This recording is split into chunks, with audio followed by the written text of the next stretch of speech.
그럼 우리에게 주시는 하나님의 말씀은 창세기 23장 1절로 7절 말씀, 구약성경 29면에 있는 말씀이 되겠습니다. 창세기 23장 1절로 7절 말씀, 구약성경 29면에 있는 말씀이 되겠습니다. 네, 우리 창세기 23장 1절로 7절 말씀을 한 절씩 교독하신 후에 마지막 7절 말씀 한 목소리를 합독하도록 하겠습니다. 제가 먼저 1절 말씀 읽겠습니다. 사라가 127세를 살았으니 이것이 곧 사라가 누린 횟수라.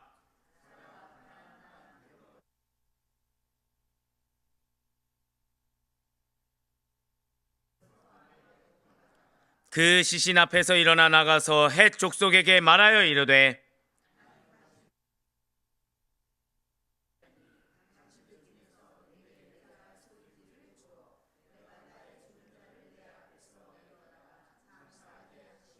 헷 족속이 아브라함에게 대답하여 이르되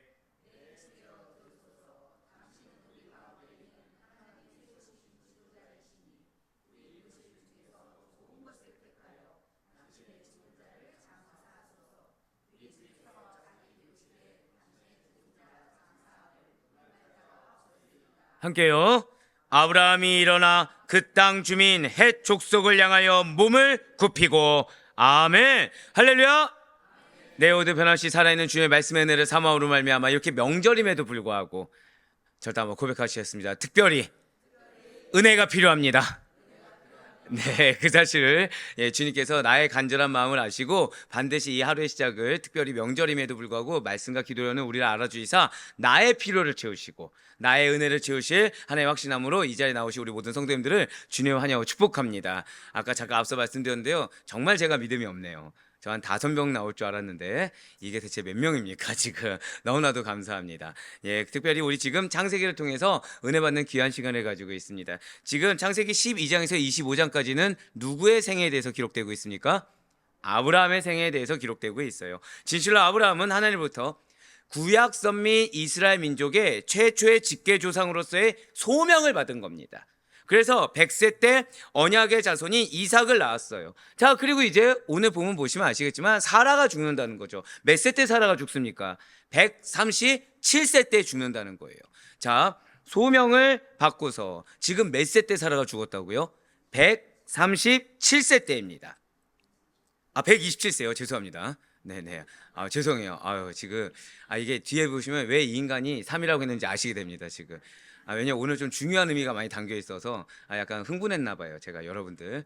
자, 오늘부터 시작하게 되는 창세기 23장은 이제 사라의 죽음으로 시작해서 사라의 장래 이야기로 끝을 맺습니다. 자, 그 가운데 오늘 본문인 창세기 23장 1절부터 7절까지는 아브라함이 사라의 죽음을 애통해하며 사라의 매장지 구입을 위해 헷 족속과 협상을 누린 내용이라는 것이죠. 자, 먼저 오늘 보면 창세기 23장 1절 말씀 보시길 바래요. 사라가 127세를 살았으니 이것이 곧 사라가 누린 횟수라. 아멘. 자, 지금 제가 한글부터 배워야겠네요. 자, 지금 사라가 죽을 때 나이가 지금 기록되어 있죠. 자, 몇 세입니까? 네. 여태껏 새벽 기도에 여러분들 말씀하신 것 중에 제일 또렷또렷하게 제일 크게 말씀해 주셨어요. 자, 굉장히 지금 놀랄 만한 내용이 기록되어 있습니다. 제가 잘못 읽어서 놀랄 만한 내용이 아니고요. 이게 진짜 놀랄 만한 내용입니다. 왜 놀랄 만한 내용일까요? 여기서 혹시 이상한 거 발견하신 거 있으십니까? 저도 좀 만회를 해야죠. 예, 저도 만회를 해야죠. 네? 자, 왜냐하면 성경에서 여성으로서 죽을 때 나이가 유일하게 언급되어 있어요. 예, 이럴 때 뿌듯함을 느끼죠. 예, 뭐 한글 못 읽으면 어떻습니까 지금? 예, 이게 제일 중요한데 성경에서 여성의 나이, 죽었을 때 여성의 나이가 유일하게 언급되고 있는 부분이 바로 이 부분입니다. 자, 왜일까요?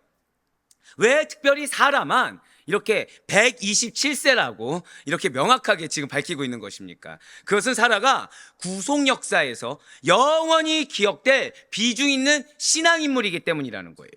남편 아브라함을 따라서 갈대아 우르에서 미지의 땅이며 약속의 땅인 가나안을 찾은 사라입니다. 그녀는 믿음의 조상 아브라함 못지않은 위대한 믿음의 어머니로서 후세대의 성도들의 가슴 속에도 이렇게 길이 기억되기에 충분하기 때문에 특별히 사라만큼은 그 연도를 기록해주고 있다는 거예요. 그래서 베드로 역시도 이러한 사라에 대해서 이렇게 고백을 하고 있다는 거죠. 베드로전서 3장 6절의 말씀입니다. 사라가 아브라함을 주라 칭하여 순종한 것 같이, 지금 본을 아브라함으로 한 겁니까? 사라로 한 겁니까? 사라를 본으로 삼으라는 거예요. 여러분들, 이스라엘 사람들, 유대 백성들이 여성과 아이, 자녀들을 사람으로 취급합니까? 안 합니까? 하지 않죠. 그래서 놀라운 고백인 겁니다. 이것도 지금 여성을 본받아야 된다는 거예요. 사라만큼은 너희가 본받아야 된다는 것입니다. 어떻게 해요? 너희는 선을 행하고 아무 두려운 일에도 놀라지 아니하면, 지금 아브라함의 자손이 아니라 지금 누구의 딸이라고 하고 있어요? 사라가 사라의 딸이 된 것 같이. 지금 놀라운 고백이죠. 그러면서 오늘 보면 창세기 23장 2절과 3절도 보시길 바라겠습니다. 사라가 가나안 땅 헤브론 곧 기럇 아르바에서 죽음에 아브라함이 들어가서 사라를 위하여 슬퍼하며 애통하다가 그 시신 앞에서 일어나 나가서 헷 족속에게 말하여 이르되 아멘. 자, 방금 전까지만 해도 여러분들 1절만 봐도 지금 주인공이 누굽니까? 사라란 걸 알 수가 있어요. 지금 사라를 굉장히 존중하고 성경에서는 높이고 있는 게 보여집니다. 그런데 지금 아브라함의 그러한 사라를 위한 애통과 슬픔 이후에 갑자기 이야기 전개가 급작스럽게 진행되고 있습니다. 긴박하게 이 사라의 매장지를 찾아서 헷족속과의 협상을 위한 물꼬를 트는 단계로 나아가고 있다는 거죠. 얘 어떻게 우리가 일견 보면 당연할 수 있어요. 당연히 누군가 소천을 했습니다. 그럼 뭐부터 우리가 해야 되죠? 장례식장부터 잡아야 되죠. 자, 장례를 치르면서 우리가 무엇을 찾습니까? 화장지를 찾고, 그리고 매장지를 찾습니다. 또는 유골 둘 수 있는, 유골함을 둘 수 있는 곳을 우리는 찾죠. 당연히 이때에도 누군가가 죽으면 장례식을 찾고 장례를 치른 다음에 매장할 매장지를 찾는 것이 맞다라는 거예요. 그런데 창세기 23장 전체를 보면 좀 그것이 독특합니다. 아브라함이 사라의 매장지를 찾기 위해서 헷 족속과 협상을 벌이는 과정이 길게 묘사되어 있다는 거예요. 그렇습니다.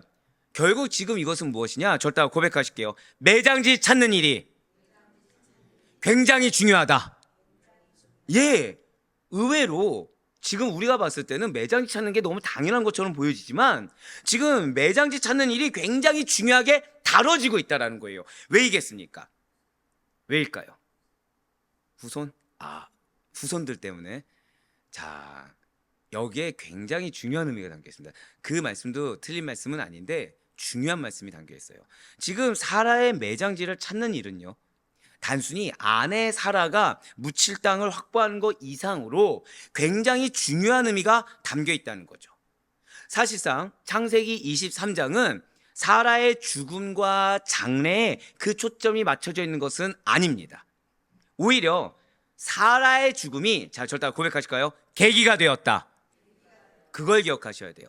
사라의 죽음이 계기가 되어서 아브라함이 약속의 땅 가나안에, 잘 기억하세요, 처음으로 자신만의 땅을 합법적으로 가지게 되었다. 바로 그 사실에 초점을 두고 있다는 거예요. 자, 지금 분명히 하나님이 창세기 12장에 아브라함에게 약속하셨습니까? 안 하셨습니까? 하셨죠. 근데 지금 언제서야 처음으로 내 땅을 가졌다고요? 합법적으로? 사라가 죽은 다음에서야. 따라서 지금 사라의 죽음과 장례는 굉장히 간단하게 다룹니다. 반면에 에브론 소유의 땅이었던 이 막벨라굴을 얻기 위한 협상 과정은 길게 기술하고 있다는 거예요. 이러한 협상 과정들은 먼저는 아브라함의 요구가 있습니다. 그리고 이에 대한 상대방이 답변하는 이 대구 구조가 총 3단계로 진행되고 있다는 거예요. 그러니까 점차 더욱더 구체적인 내용으로 나아가는 것을 보게 된다는 거죠. 자, 지금 요구를 합니다. 그리고 그에 대한 답변에 대해서 더욱더 구체성을 띠는 과정을 우리에게 보여주고 있다는 거예요. 즉, 한번 이건 절대 고백하실게요. 점층법. 네, 점층법이라는 수사법을 사용해서 우리로 하여금 이 막벨라구를 얻기 위한 일이 순조롭게 그리고 점점 더 현실성 있게 잘 진행되어져 가고 있다라는 것을 알려주고 있다는 거예요. 자, 이미 하나님께서는 아브라함에게 너의 후손들에게 약속의 땅 가나안을 줄 거야 라는 약속을 한 번도 아니라 수차례 걸쳐서 하신 바가 있습니다.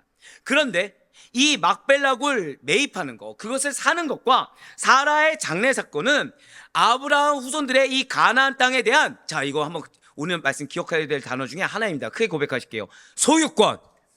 네, 그렇습니다. 소유권 주장을 위한 최초의 역사적 근거가 된 사건이 바로 이 막벨라굴 매입이라는 거예요. 그러니까 이 막벨라굴이 그냥 단순히 사라가 묻힌 곳, 후예들에게 물려주는 곳, 이것이 아니라 아브라함이 최초로 합법적으로 얻은 땅이 어디라고요? 바로 이 땅이라는 거죠. 그러니까 최초로 소유권을 주장할 수 있는 땅이 어딘 거예요? 바로 이 땅이라는 것입니다. 그렇다면 그 이전까지는 아브라함이 소유했던 땅이 있었다는 것입니까? 없었다는 것입니까? 없었다는 거예요. 놀랍게도 이 지금 23장 이전까지는 아브라함이 소유한 땅이 없습니다. 사실 막벨라굴 소유 이전까지는 지금 무슨 얘기냐?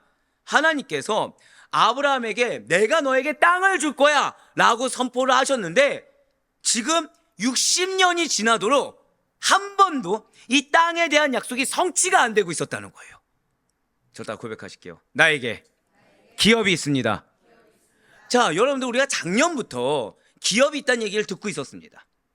자, 솔직히 나는 지금 기업을 이루는 과정인 것 같다. 믿어진다. 있으십니까? 솔직히. 야, 지금 몇 명 안 되네요. 괜찮습니다. 예. 아니다. 나는 솔직히 그냥 그런가 보다 하고 현실 최선 다하고 있다. 네. 왠지 여기서 손들면 안 될 것 같은, 이러면 믿음이 없어질 것 같은 느낌인데 사실은 뭐죠? 머리로는 알고 있어요. 근데 이 기업을 기준으로 해서 내 삶을 조망하진 않습니다.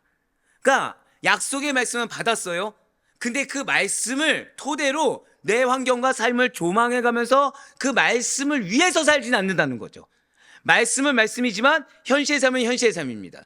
비전이 있어서 마음의 위로는 받지만 현실의 삶의 무게는 그대로 우리가 체감한다는 거예요. 왜죠?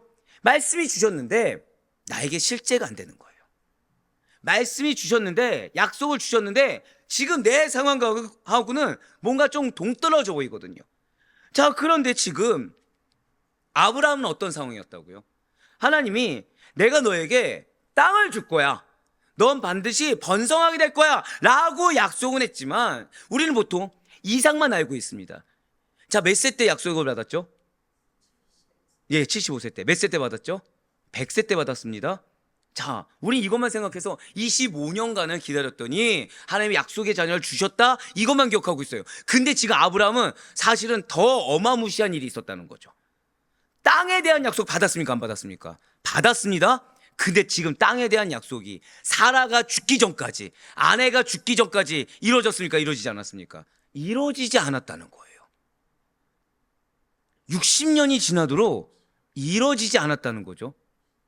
근데 아브라함은 한 번도 의심하지 않고 그냥 기다렸다는 거예요. 지금 땅에 대한 약속이 성취되지 않았습니다. 75세 때 받은 약속이 사라가 죽은 이때 아브라함의 나이 137세에 이를 때까지 무려 60여 년이 지난 지금에도 여전히 아브라함은 땅을 소유하지 않고 살아가고 있다는 거예요. 오늘 본문 창세기 23장 4절 말씀 보시길 바랍니다. 나는 당신들 중에 나그네요 거류하는 자이니 당신들 중에서 내게 매장할 소유지를 주어 내가 나의 죽은 자를 내 앞에서 내어다가 장사하게 하시오. 아멘. 지금 아브라함이 자신을 뭐라 표현하고 있나요? 나그네요 거류하는 자라고 하고 있습니다. 이거를 좀 더 여러분들이 명확히 알기 위해서는 좀 원어로 볼 필요가 있어요. 나그네로 번역된 히브리어는 토사브라고 합니다. 토사브라고 하는데 이거는 일정한 지역에 거주는 하지만 개인 소유의 땅을 가지지 못한 자, 또는 저를 따라 고백하실게요. 일당 근로자. 그러니까 우리가 흔한 말로 뭐라고 그러죠? 비정규직. 예, 비정규직. 예, 비정규직이요. 지금 언제 잘릴지 모르는. 예, 회사에서 전화가 오면 다음 날부터 못 나오는. 예, 진짜로 좀 직설적으로 말씀드리면 그겁니다. 자, 안정적입니까? 불안정적입니까? 지금 아브라함은 자기를 뭐라고 하고 있어요? 현실적으로 나는 비정규직이야. 나는 이거를 월세라고 할 수도 없고 일세라고 해야 되나요? 내 집을 나는 일세를 내고 살고 사는 사람이야. 지금 이 얘기입니다. 그리고 거류하는 자로 이렇게 번역되어 있는 히브리어는 깨르라고 합니다. 이건 뭐냐? 일정한 거처 없이 떠돌아다니는 자라는 거예요. 그렇습니다. 지금 아브라함은 분명히 하나님으로부터 가나안 땅을 약속을 받긴 했어요. 하지만 언약을 받은 이후에 무려 60여 년이 지난 당시까지도 스스로를 가리켜 지금 스스로가 체감하는 것이 뭐예요? 비정규직이고 일당 근로자고 일세를 내면서 정처 없이 떠돌아다닌 자를 자기가 지금 체감하고 있다는 거예요. 아이러니하게 무엇을 받았는데? 땅에 대한 약속을 받았는데. 그러니까 오늘날 우리를 따지면 뭡니까? 아파트 청약을 넣으세요. 아파트가 될 겁니다. 했어요. 근데 청약 넣을 때마다 돼요, 안 돼요? 안 되는 겁니다. 분명히 너에게 아파트를 줄게 했는데 지금 뭐가 안 되고 있는 거예요? 난 아파트가 될 줄 알고 열심히 살고 있는데 뭐에서 못 벗어납니까? 일용직에서 못 벗어나고 있는 거예요. 열심히 살고 있는데 땅은커녕 하루 벌어 하루 먹기도 지금 어려운 상황이라는 거죠. 문제는 뭐예요? 약속을 주셨다니까요. 한 번 준 것도 아니고 여러 번 주셨어요. 근데 내 처지는 지금 어떻습니까? 거기하고는 전혀 상관이 없는 거예요. 우리 현실이 해결이 안 되는 겁니다, 지금. 자, 우리에게 가정의 변화에 대한 약속을 주셨습니다.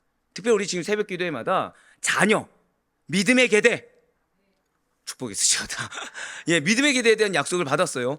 자, 여러분들 자녀 보면 지금 답이 보입니까, 안 보입니까? 야, 또 여기서 말하면 또 믿음 없다고 혼날까봐 말은 못하고 이미 아멘 안 나온 순간 이미 끝난 거예요. 아멘 안 나왔어. 지금 너희들의 부모님이 아멘이 안 나왔어 지금. 또 청년들이 다 이쪽에 모여 있어가지고 지금.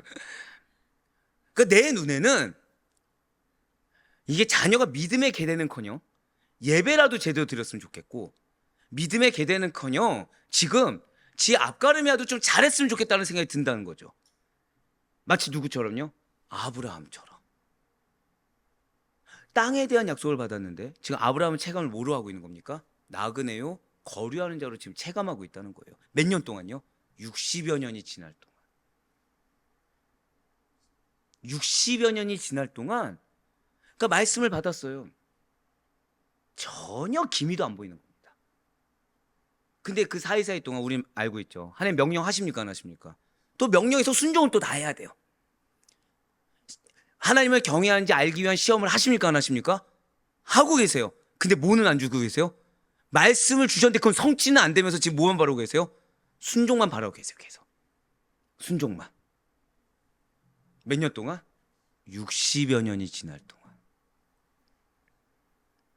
지금 언약을 받은 이유인데 그래서 열심히 비록 연약함이 있더라도 순종은 해왔는데 여전히 아브라함은 스스로를 가리켜서 나그네와 거류하는 자로 자처할 정도로 그 약속이 온전히 성취되고 있지 않다는 거예요. 사실 제가 이 부분에서 많이 울었어요. 얼마나 답답할까. 대적은 있습니까 없습니까? 주변이 다 대적인 거죠. 다 여러분들 지금 주변이 다 불안 요소인 겁니다. 지금 나그네요 거류하는 자는 내가 하루 벌어 하루 먹기도 힘든데 지금 족장이었죠. 지금 가족들이 많습니까 적습니까? 가족들이 또 많아요. 불안한 상황입니다. 언제 침범당해서 죽을지도 모르는데 하나님은 지금 내가 지금 땅이 당장 필요한데 땅은 주지 않고 뭐만 요구하고 있어요? 한 번 더 고백하시겠습니다. 순종은 요구하고 있더라는 거죠. 사랑하는 성도 여러분들, 우리의 인생이 이와 같음을 먼저 반드시 기억하시길 바랍니다. 마치 거류하는 자요 나그네와 같다는 거예요. 하나님의 약속의 말씀을 주셨다고 해서 이 약속의 말씀을 성취한 데서 나의 때 나의 방법을 생각해서도 안 되고 여기에 내가 들어가서 나는 마치 거류하는 자와 나그네가 아닌 것처럼 살아서도 안 된다라는 것이죠.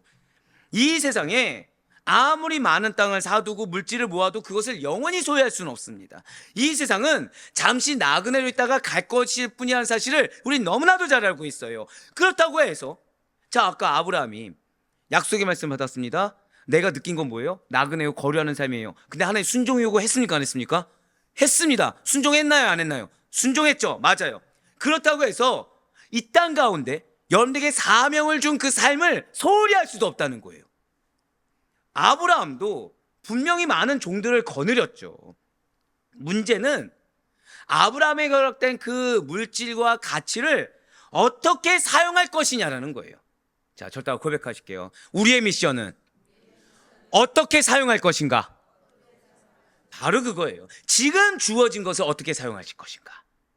지금 주어진 것에 대해서 약속의 말씀이 있고 내가 현재 체감하는 것이 있습니다. 실질적으로 나에게 허락하신 것이 있어요. 이거를 이 실질적으로 사용되는 것을 어떻게 사용할 것인가? 무엇을 기준 두고? 저따가 고백하실까요? 약속의 말씀. 약속의 말씀을 기준으로 어떻게 사용할 것인가? 그것이 문제라는 거예요. 아브라함처럼 나를 이 세상의 것에 대해서 나그네로 여기고 사는 사람은 나의 소유, 나의 삶에 대해서 인간적인 욕심으로 집착하지 않게 됩니다. 하나님 주신 약속의 말씀에 대해서 인간적으로 해석하지 않고 인간적으로 바라지 않는다는 거예요. 오히려 하나님의 청지기로서 시간이나 재물을 하나님의 영광을 위해서 살다 보니 60년이 흘렀고, 그렇게 살다 보니 60년이 지난 다음에 응답이 되게 되는 것을 목도할 수가 있게 된다는 거예요. 여러분들에게 기업이 있습니다. 근데 이 기업을 이루는 거는 우리가 절대 놓치지 말아야 할 표대이기도 해요. 근데 이 표대를 붙잡고서 매 순간마다, 아니 나한테 이거 표대를, 기업을 준다고 했는데 왜 물질이 안 주지? 왜 땅을 안 주지? 왜 자녀가 변화가 안 되지? 매 순간마다 하는 것이 아니라 매 순간마다 우리가 신경 써야 될 것은 나에게 원하시는 하나님의 음성, 이 순간 나에게 바라시는 하나님의 말씀에 집중하다 보면, 거기에 순종하다 보면 하나님은 그거 하나하나를 마치 톱니바퀴처럼 연결시키듯이 해서 궁극적인 큰 기업을 어느 순간 이룬 것을 우리로 하여금 체감하게 하신다는 거죠. 우리 주변에서 너무나 안타까운 것은 나그네로 사는 성도의 삶을 외면한 채, 그러니까 약속의 말씀이 안 주어집니까? 아니요, 주어져요. 근데 이거를 내 입장으로만 계속 받아들이는 거예요. 세상적으로만 받아들이는 겁니다. 현재 문제 해결적으로만 받아들이는 거예요. 그러니까 이걸로 바라보니까 이 약속의 말씀에 대한 우리가 받아들이는 것이 왜곡될까요? 바르게 받아들일까요? 왜곡될 수밖에 없다는 거죠. 그러다 보니까 나도 모르는 사이에 세상의 것에 집착을 하는 겁니다. 그러니까 입술로는 하나님의 은혜를 외쳐요. 입술로는 하나님의 비전을 외쳐요. 근데 실상 그 방향성은 어디를 향해 있어요? 세상을 향해 있어요. 재물을 향해 있어요. 인기를 향해 있어요. 명예를 향해 있어요. 땅을 향해 있어요. 그래서 거기에 집착해서 나는 열심히 산다고 하지만 정작 무엇을 버리고 있냐? 믿음을 헌신짝처럼 버리고 있다는 거죠. 이 사회가 각박해집니다. 재물과 관련한 범죄와 부정이 그치지 않는 현실 속에서 자칫 거룩한 청지기로 살아가는 성도들이 정작 범죄에 연루되고 스포트라이트를 받으며 조명되는 우울한 소식이 계속 들려온다는 거예요. 그러니까 믿는 자로 인해서 실족한 자들이 계속해서 늘어나는 겁니다. 그저께도 신방을 하는데 어떠한 권사님이 저한테 그러셨어요. 이제 자기가 붙여준 영혼인데 교회가 좀 집이 좀 멉니다. 머니까 주변에 이제 교회들을 권면해서 다니는데 가는 곳마다 마음의 상처를 받는 거예요. 누구로 인해 상처받죠? 사람으로 인해서. 그 일이 왜 벌어지는 겁니까? 이유는 하나예요. 나그네란 사실이 있기 때문입니다. 그 이유는 하나예요. 내가 지금 집착하는 영역이 있기 때문이라는 거예요. 오늘 아브라함을 보시길 바랍니다. 그는 약속을 언제 받았어요? 75세 때 받았어요. 75세 때 받고 지금 이렇게 60여 년이 지난 그때까지 그냥 평탄하게 쑥 갔습니까? 굴곡이 있었습니까? 계속 굴곡이 있었어요. 그런데 그는 그 약속에 대해서 의심하지 않았습니다. 60년이 지나서 아내가 죽은 다음에야 겨우 그에게 허락된 땅이 지금 무엇입니까? 내가 너에게 땅을 줄게. 자녀가 번성하게 줄게. 그럼 땅 어느 정도 크기 돼야 되죠? 땅 어느 정도 크기 돼야 됩니까? 한 100평? 100평도 적죠. 한 몇만 평? 이 정도면 어떻게 만족하십니까? 자, 오늘 말씀 보세요. 분명히 땅에 대한 약속입니다. 겨우 그에게 허락된 땅은 아내와 자신을 위한 작은 묘지 하나였다는 거예요. 분명히 땅을 준다고 했는데, 자녀가 번성한다고 했는데, 그에게 60년이 지나서 응답됐다고 한 게 뭐라고요? 작은 묘지 하나. 그럼에도 불구하고 그는 마음의 할례를 받은 자에 합당하게 불평하거나 원망하거나 후회하거나 악평하지 않았어요. 저 다 고백하실까요? 만족하고 감사했다. 예. 땅을 허락하셨다는 것 자체로 감사한 거예요. 제가 이제 마음에 어려움이 들면 죄송해요. 계산이 빠른 편이거든요. 우리 교회를 딱 보면 문제점이 보일까요, 안 보일까요? 안 보입니까? 예. 믿음이 크도다. 믿음이 크도다. 막 문제만 보여요. 문제만. 마음이 어려우면. 근데 거기서 하나님이 이제 말씀으로 두려운 말씀을 주시죠. 예. 예레미야처럼 너가 너의 삶의 권리를 얼마나 내가 막아야 너가 정신을 차리겠냐. 무섭잖아요, 이런 거. 그러면은 회개를 합니다. 꾸역꾸역 회개합니다. 솔직하게 말씀드리면 주여 이것도 아니에요. 두려우니까 마지못해 회개를 합니다. 그럼 그 순간 뭐가 보이냐? 내 것이 아닌데 감히 이룰 수 없는데 주신 은혜들이 보인다는 거예요. 주신 은혜들이 다 은혜잖아요. 은혜. 다 역시 예. 근데 마음에 어려움이 있고 시험이 들면 다 뭐만 보여요? 이것도 문제, 저것도 문제, 저것도 문제, 저것도 문제. 지금 다 문제만 보인다는 거죠. 근데 오늘 아브라함을 보세요. 굉장히 놀랍죠? 땅에 대한 약속을 받았습니다. 굉장히 원대한. 왜 보시면 12장, 15장, 17장을 보세요. 하나님 주신 약속의 말씀 중에 원대하지 않고 나 너한테 요만큼만 줄게 얘기하신 것이 없습니다. 근데 몇 년이 지나서야 겨우 뭐 허락받았다고요? 60여 년이 지나서 작은 묘지 하나. 근데 원망하지 않았어요. 후회하지 않았어요. 악평하지 않았어요. 아브라함은 아내와 나를 위한 작은 묘지 하나 마련해 주신 것으로 만족하는 신앙과 삶으로 모범을 보였다는 것입니다. 자, 지금 내가 지금 얼마를 가졌냐? 하나님의 말씀이 현실적으로 얼마만큼을 했냐에 감사를 둔 것이 아니라 저따 고백하실까요? 말씀이 성취되었다. 거기에 감사함으로 말미암아 오히려 더 많은 사람들에게 한 번 더 고백하실게요. 선한 영향력. 예, 맞습니다. 선한 영향력. 돈을 주고도 환산할 수 없는 선한 영향력에 더 큰 가치, 더 큰 신앙, 더 큰 삶의 놀라운 모범을 보여주셨다는 거예요. 이것이 하나님의 약속한 자녀들에게 믿음의 계보를 읽게 하는 놀라운 신앙의 교육이 된다는 거죠. 지금 아브라함은 뭘 가르쳤습니까? 말씀에 순종한 하나님의 말씀을 성취해. 그 하나님의 말씀에 순종해 성취된 것에 감사해야 돼. 신앙의 모범을 보였다는 거예요. 누구에게요? 이삭에게. 누구예요? 자신의 가족들에게. 작은 묘지 하나에 감사할 수 있는 마음. 작은 묘지라도 60년이 지났다고 하더라도 하나님이 성취해 주신 거, 말씀이 성취되는 그 시작점이 된 거에서 감사하는 마음. 왜죠? 난 나그네에 불과하니까. 제가 아예 와다웃이라고 뭐라고 말씀드렸죠? 일용직이에요. 월세도 아니고 일세를 내는 불안정한 삶인데 하나님 뭐 허락하신 거예요? 땅을 허락해 주신 거예요. 우린 뭘 따지죠? 이 땅의 크기를 따집니다. 이 땅이 얼마나 알토란인지 따집니다. 이 땅이 우리에게 얼마나 보장서 있고 편안한 걸 따집니다. 하지만 지금 뭐라 말씀하세요? 작은 묘지 하나. 근데 지금 뭐라 허락하셨다고요? 묘지. 묘지가 뭐가 있는 곳입니까? 죽음이 있는 곳이죠. 내가 죽지 않으면 우리는 이 땅에 대해서 포기를 못해요. 내가 죽으면 이것이 묘지냐 아니냐 이건 중요하지 않아요. 내가 죽지 않으면 오히려 죽음을 목전에 둔 사람들과 똑같은 가치관으로 묘지를 바라볼 수밖에 없어요.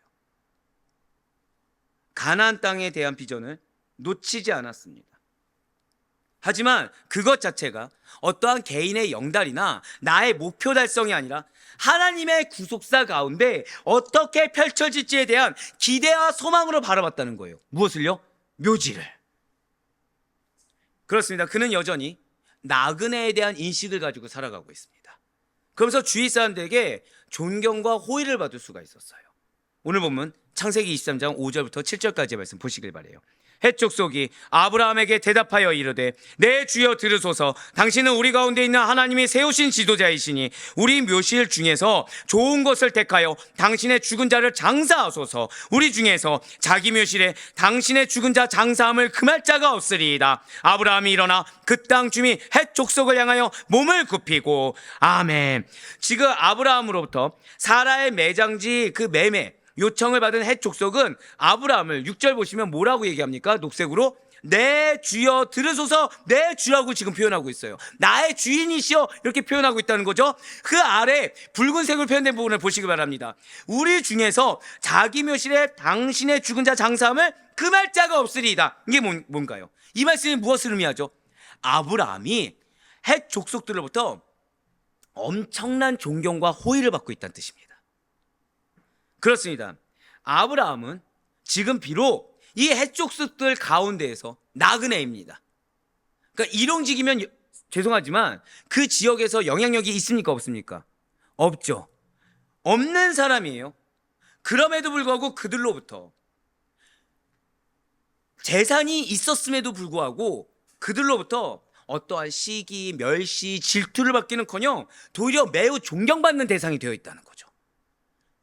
그가 땅이 있냐 없냐, 재산이 있냐 없냐 이 문제가 아니라 그냥 그의 행실 자체가 그리스도인의 향기를 보여줬다는 거예요. 하나님을 믿는 자, 마음의 할례를 받은 자의 모습이 어떤 것인지를 이방인들에게 보여주고 있었다는 거죠. 결국 이것은 아브라함의 신앙의 인품이 어떠했는지를 잘 보여주고 있습니다. 진실로 아브라함은 다른 것이 아니라 하나님을 믿는 그 믿음으로, 그 믿음에 순종하는 인품으로 헷 족속을 감화시켰다라는 거예요. 아브라함은 다른 사람들을 감동시킬 만한 겸손한 신앙 인격의 소유자입니다. 우리 역시 마찬가지예요. 하나님께서는 여러분들에게 영혼을 붙여주셨습니다. 근데 그 영혼은 나의 가족일 수도 있고요, 그 영혼은 믿지 않는 자일 수도 있고, 그 영혼은 원수 같은 자가 될 수도 있어요. 그런데 중요한 것은 나와 어찌됐든 관계를 맺으면 누가 붙여주셨습니까? 하나님이 붙여주셨다는 거예요. 그러면 우리는 그 영혼들을 감동시켜서 우리를 존경하게 하사 누굴 바라보게 해야 돼요? 예수님을 바라보게 할 예수님의 성품을 내가 먼저 닮아갈 수 있어야 됩니다. 질문이 나올 수 있죠. 목사님, 원수 같은 자가 나를 본받으려 하겠습니까? 중요한 건 그 자가 나를 본받냐 안 본받냐가 중요한 게 아니에요. 내가 예수님의 성품을 지니는 거, 내가 그래서 예수님 말씀에 순종하는 거, 그래서 그 영혼을 절대 고백하실까요? 축복하라. 예, 바로 그게 가장 중요하다는 거예요. 그렇게 된다고 한다면 하나님께서는 반드시 그 모든 모습을 통해 그 영혼이 될 수도 있고 다른 누군가의 영혼을 반드시 변화시키는 은혜가 예비되어 있다는 사실을 잊지 마시길 바랍니다. 분명히 세상 사람들로 하여금 우리의 행실을 보고 예수님을 만나고 하나님께 영광 돌리며 그분을 믿을 수 있게 해야 된다는 거예요. 예수님께서도 분명 우리에게 이렇게 말씀하셨습니다. 마태복음 5장 16절의 말씀입니다. 이같이 너희 빛이 사람 앞에 비치게 하여 그들로 너희 착한 행실을 보고 하늘에 계신 너희 아버지께 영광을 돌리게 하라. 아멘. 예수님께서 이렇게 말씀하셨음에도 불구하고 만일 성도라고 이름하는 자들이 세상 사람들과 동일하게 행동하거나 아니면 그들보다 더 못하게 행동한다고 한다면 과연 어떻게 되겠습니까? 오히려 세상 사람들은 그것을 비웃으며 조롱하게 될 거예요. 하지만 궁극적으로 누굴 욕하는 거죠? 하나님을 욕하게 되는 겁니다. 우리는 달라야 돼요. 우린 달라야 됩니다. 우리 모든 아대표의 교회 성도님들은 하나님의 자녀이자 하나님 나라의 백성입니다. 믿으십니까? 계속해서 우리는 지금 정체성에 대해서 듣고 있죠. 우리의 정체성은 이 땅 가운데 속한 자들이 아니에요. 우리의 정체성은 다른 내 옆에 내가 기준 삼는 사람이 우리의 정체성이 아닙니다. 우리의 기준은 말씀이에요. 우리의 기준은 하나님이십니다. 우리는 그분께 속한 천국 백성이에요. 그렇다고 한다면 우리는 우리의 성품을 통해서, 우리의 삶을 통해서 하나님의 살아계심을 증거하는 귀한 복음의 통로로 온전히 쓰임받을 수 있길 간절히 소망합니다. 그래서 사도 바울이 우리에게 이렇게 권면하고 있는 거예요. 빌립보서 4장 8절의 말씀입니다. 끝으로 형제들아, 무엇에든지 참되며 무엇에든지 경건하며 무엇에든지 옳으며 무엇에든지 정결하며 무엇에든지 사랑받을 만하며 무엇에든지 칭찬받을 만하며 무슨 덕이 있든지 무슨 기림이 있든지 이것들을 생각하라. 아멘. 자, 우리 성도 여러분들, 오늘 우리는 굉장히 중요한 메시지를 들었습니다. 하나님께서는 여자든 남자든 당신께서 중요하게 여기는 자는 반드시 당신께서 기억하시고 기록해 주신다는 거예요. 사라는 약속의 후손의 어머니이자 모든 믿는 자들의 믿음의 어머니로서 믿음의 조사 아브라함과 함께 동고동락하며 하나님의 구원 역사에 참여한 자입니다. 그래서 막중한 책임을 감당한 자였어요. 그래서 성경에서 여성의 이름이 기록될 정도로, 여성의 그 나이가 기록될 정도로 향년 127세 일기로 생을 마감했습니다. 이 사라의 죽음이 우리들에게 시사하는 바가 먼저 있다라는 거예요. 하나님의 구속사에서 중요한 인물이든지 악랄한 사단의 주구로 사용된 비천한 인물이든지 사람은 누구나 그가 이룬 업적과 죄과와는 상관없이 다 죽게 된다는 거죠. 그러면 누구나 죽으니까 대충 한번 사는 인생 내 멋대로 살아도 되냐? 그것이 절대 아니라는 것입니다. 사라는 영광스럽게 기록되었어요. 오히려 우리가 이 땅에 거하는 나그네의 삶으로서 단 한 번뿐이기 때문에 하나님 보시기에 흠이 없도록, 하나님 보시기에 성결하고 정결할 수 있도록 그렇게 살아가는 우리들의 모습을 점검하고 바로잡을 수가 있어야 돼요. 끝까지 사람 눈에 보기 좋은 것이 아니라 하나님께 기록될 수 있을 정도로, 하나님께 인정받을 만한 신앙 성품으로 나아갈 수가 있어야 된다는 것이죠. 우리 믿는 성도님들은 천국 복양을 소망하는 자들입니다. 그 가운데 우리가 하나님께서 나에게 주신 기업, 그 사명을 이루어드릴 수 있는 그 시간은 이 생에서 단 한 번뿐이라는 사실을 기억해야 돼요.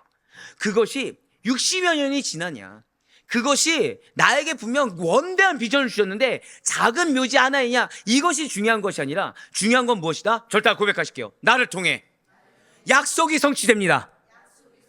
여기를, 이 사실을 기억할 수 있어야 된다는 거죠.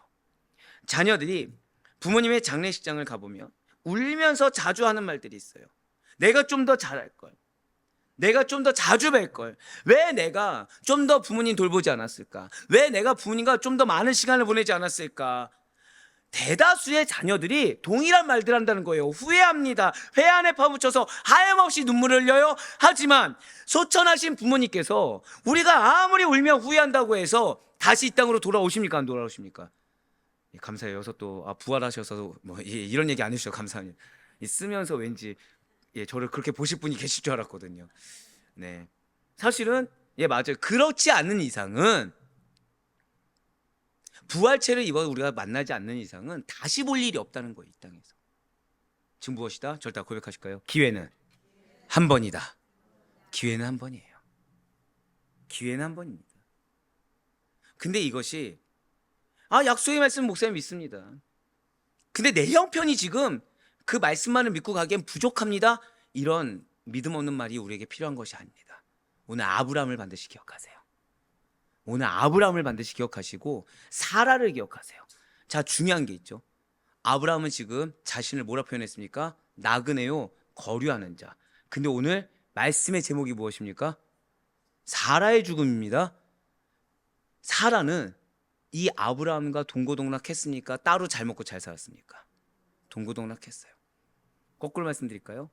그럼 사라의 생애 동안 하나님의 약속의 말씀이 성취된 걸 사라가 봤다는 거예요? 못 봤다는 거예요? 못 봤다는 거예요. 그런데 순종하고 따라줬어요. 그런데 순종하고 함께 걸어가줬어요. 두 번째 운 사실이에요, 이게. 그럼 사라는 비참한 인생인가요? 아닙니다. 말씀드렸죠. 기록되었다고. 무엇을 원하십니까? 하나님은 이미 여러분들 통해 일하시는 거에 대해서 의심치 마시길 바래요. 제가 항상 드린 말씀 있죠. 말씀을 주신 것이 중요하다. 근데 주셨다고 해서 내 마음 어려울 수 있습니까, 없습니까? 있다니까요.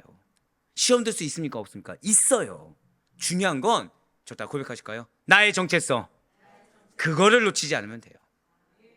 내가 아무리 끊임없이 간구한다고 해도 응답되지 않는다? 이건 낙심이 아니라 그냥 처음 주신 약속의 말씀 붙들고 현실 열심히 하나님의 말씀에 순종하며 살라는 거예요. 왜 안 되냐? 이미 이루어지는 과정이에요. 그것이 60년이 됐든 내 때는 못 보든 그것이 한마디에 그냥 묘지 하나든 이건 중요하지가 않아요. 중요한 건 말씀을 주시고 하나님은 이미 성취되어 가는 과정이라는 것입니다. 그런데 이 기회는 몇 번이다? 한 번이라는 거예요. 바로 지금이 우리가 하나님을 위해 자랑스러운 성도로서 살아갈 수 있는 유일한 기회 때란 사실을 잊지 마시길 바래요. 주를 위해 살고 그분을 위해 마치 사라처럼 내 모든 것을 드릴 수 있는 시간은 이 세상에 단 한 번의 삶에 그친다는 사실을 기억하시길 바랍니다. 결국 아브라함을 향한 약속의 성취는 어느 것을 기점으로 이루어졌다고요? 사라의 죽음을 통해서 이루어졌습니다. 어쩌면 우리도 마찬가지일 수 있어요. 내가 죽고 다른 누군가가 살아날 수 있습니다. 내 속이 썩어 문드러져서 다른 누가 살아날 수 있습니다. 이거 슬픈 건가요? 기쁜 건가요? 기쁘게 여길 수 있길 바래요. 그렇게라도 나를 쓰시는 하나님을 만날 수 있길 간절히 소망합니다. 그러니 바라옵거나 얻기는 더 이상 내가 언제까지 인내해야 됩니까? 내가 언제까지 희생해야 됩니까? 내가 언제까지 참아야 됩니까? 오히려 더 기승을 부리지 않습니까? 오히려 더 힘들어지지 않습니까? 오히려 더 멀어지지 않습니까? 이런 연약한 믿음, 아니 믿음 없는 소리를 하는 것이 우리가 아니라 하나님이 약속의 말씀을 주셨으면 그 과정이 고통이든 그 과정 가운데 아무것도 이 눈에 증거가 보이지 않든 그 시간이 너무 길었든 이걸 따지는 것이 아니라 한 번 더 마지막 고백하시겠습니다. 나에게 말씀을 주신 것이 은혜입니다. 그 사실을 믿는 믿음으로 하나님께서 오히려 내가 계속해서 자기 부인해서 죽으면 죽을수록 오히려 성취의 때가 더 빨리 온다는 사실을 믿으시고 그 가운데 결국 가나안 땅 소유했습니까? 안 했습니까? 했어요. 했죠. 아브라함 눈에는 뭐만 보였다고요? 막벨라 굴 하나. 근데 후에 성취됐습니까? 안 됐습니까? 그걸 믿으시길 바래요. 지금 나의 결실이 작아 보인다고 하더라도 이 작아 보이는 결실에 대한 나의 믿음을 보시사 내 눈에는 사라처럼 아무런 응답이 보이지 않는다고 하더라도 이미 성취된 것을 믿는 나의 믿음을 보시사 반드시 확장시키시고 반드시 응답하시는 하나님을 만날 수 있는 축복된 우리의 모든 성도님들의 삶이 될 수 있게 주님의 이름으로 간절히 축원합니다.